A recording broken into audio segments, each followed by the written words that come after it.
Hello and welcome to Elections 101 Cameroon. This is a podcast brought to you by Local Youth Corner in collaboration with MINJEC and sponsored by National Endowment for Democracy. This podcast is in line with the HOPE project and it focuses on electoral processes and how youths can participate in elections. Our today's topic is curbing hate speech during elections. Hate speech incites violence and it undermines democracies. Here with us, we have Dr. Ngala Desmongala, a prominent figure in the space of hate speech and misinformation conversations, and he is also the president of Civic Watch.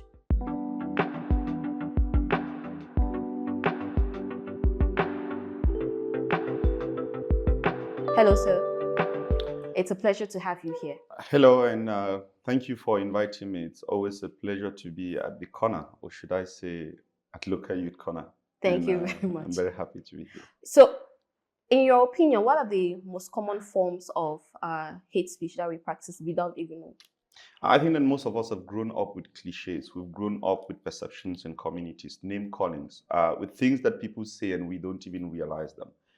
We've grown up with jokes that are hateful to one another, language that denigrates, removes humanity from people from different tribes and communities. And some of it we will always say within different communities, people call others different names. We've heard of Nkoloyamo, we've heard of Chobruk Pot, we've heard of Grafi, we've heard of Kamnogo, we've heard of Bangwa 99 cents, Kumba Age. We've heard of names that actually go beyond and transcend generation. Have you heard of the Anglophone song Agush? We are talking about the generation that is, the chunk of it is between the 40s and early 50s, who even were born into these kinds of conceptions. And in times of elections, these jokes even go further. We know people who've said that, oh, because you're from community A, you cannot actually govern well because if they give you the presidency, you're going to rear pigs or cattle. If you're from community Y, you're going to actually use the presidency to dance all. You're going to use the council to dance. You're going to use the parliament to dance. So these are names that we've seen and we've had people actually push them out there. And to the best of my knowledge, this has actually not only reduced integrity in elections. Okay, with some of these name callings, do you think that it can influence voters' turnout? For example, let's say you're not from the Northwest and you happen to have been born there and you grew up there and you hear people still calling you slangs and derogatory terms. Do you think that it will prompt you to go and vote or it influences the person's perception to vote? I think we cannot gainsay the fact that hate speech per se influences the integrity of elections globally. It's not just in Cameroon. But when you come to the case of Cameroon, the people who were born in the breath, like we say, you're born already in this community, you live in a particular community all your life. And the day you want to run for an elective position, that is when you're reminded that you're not from that community. In fact, they dig up your generations to the third and say, look, although your grandmother was born here, your great-grandmother was not born here. And this impacts people in two ways. The first way is that we see people who say, I don't want to even go vote for him because initially he's from a rival community. He's from another community. He's not even one of us, so why should we vote for him? The second thing is that we've seen people who've also held themselves from going into elective positions because they do think that if they go in, they will be victims of hate speech. And just so they actually hide in their shelves, they don't do that. And the last one is we've seen not only people trying to vote, but systems trying to segregate against persons. I think that whether you are from the north or south, east or west, it does not matter. What matters is the ideas you put on the table to be able to govern and rule a people who've given you a mandate to actually do so. Well, thank you very much for that response. And what do you think, in your opinion, that we can implement as strategies to curb some of these forms of hate speech and have conscious communication and respect and mutual respect for one another? I think the highest form of hate speech we have comes from misinformation. I will tell you that people tend to call other names just because they don't know them. I always tell them that if you tell people someone that les anglophones sont à gauche, I would say as good as Aero is, that is how good an anglophone can be. Just as good as Ndole can be, that's how good someone from the Sawaland could be. And it's eaten everywhere. So think of food, think of sports, think of dances. I think most of us, we enjoy Makosa. Yes. We dance Asiko, we dance Bikutsi. We dance all these dances. And it's not because we're from communities where traditionally these dances are from, but it's because we enjoy them. And I'm telling us we should be informed.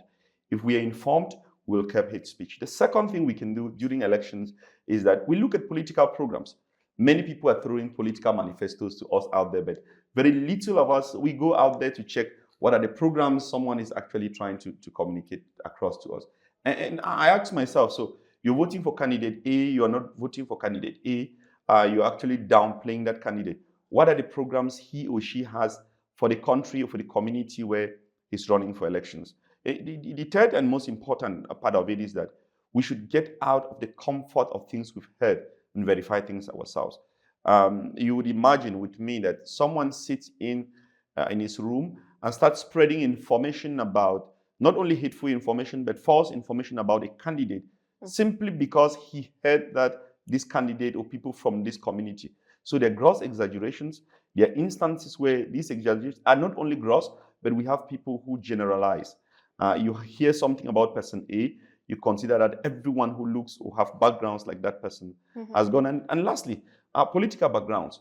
Look, it's not simply because I am from the CPDM, I'm from the STF, I'm from the CMR or whatsoever party, that you would tend to hate me because you don't like the leader of that party or the party has done something.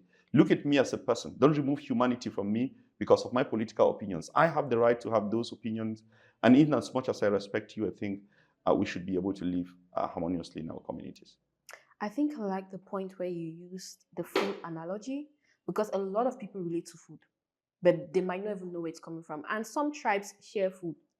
They may not even speak the same language, but they share food. Yes. I think that if everyone uses that analogy, it will be so much easier for us to see people as a person, and instead of somebody that is just from another tribe and it's not your person. Talking about successes that you might have had, what are some of the things that other countries do when it comes to hate speech and curbing hate speech that Cameroon can follow suit from them? Now, I would give you about 3 examples across Africa. I don't want to go across the globe because our realities in Africa are different, partly ethnic, partly tribal, partly on caste system. I think we can use the example of Kenya, where after the post-electoral violence in 2008, we saw how political leaders came together and said, look, we don't want this to happen. And what can we do? We are calling on all candidates running for elections to sign an undertaking that there is language we will not use. There is a kind of language we will not use. We can go back to South Africa with the Truth and Reconciliation Committees, which we said, look, we're not going to elect people on the basis of race. We're not going to be looking at people or personalities on where they come from. We can look at countries like Tanzania, and interestingly, Cameroon falling into that, where journalist associations come together and say, look, these are the do's and these are the don'ts.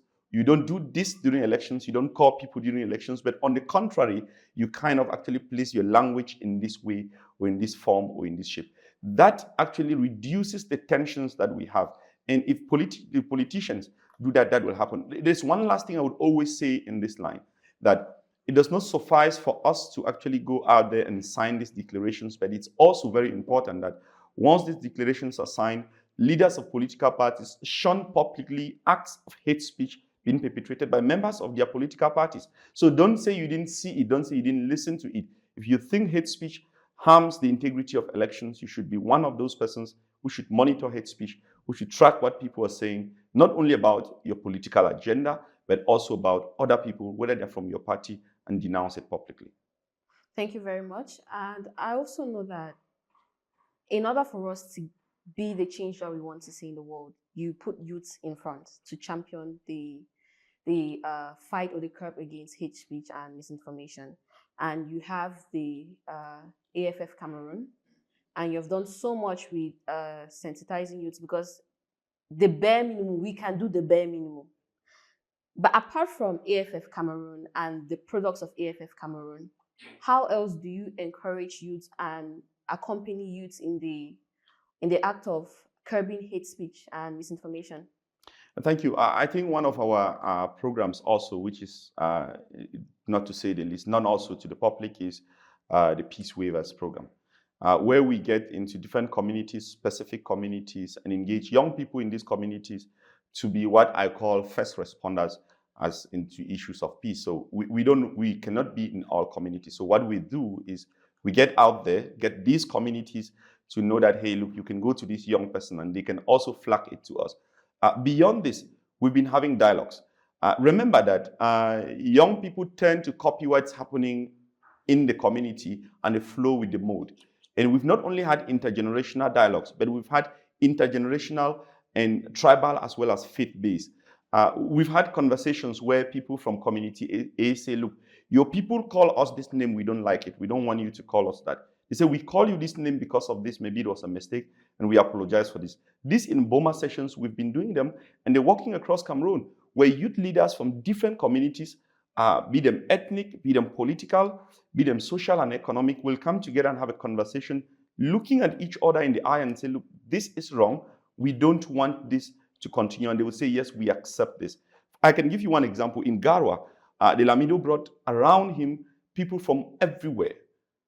And the conversation was not even about who originally is from Garwa. It was about how do we live in peace in Garwa. In the context of elections, we're not even talking about who should govern, but who should govern right. And for us actually to have a conversation around elections that is free, fair to every other person without actually harming or hurting emotions of one another. Thank you very much, Dr. Ngala, for that contribution. And we're honored to have you here as guest on Elections 101 podcast. And to our viewers, thank you for staying tuned and thank you for following up. I hope that you grabbed a thing or two concerning hate speech and the disadvantages when it comes to election and before, during, and after elections. So thank you very much and stay tuned for more episodes.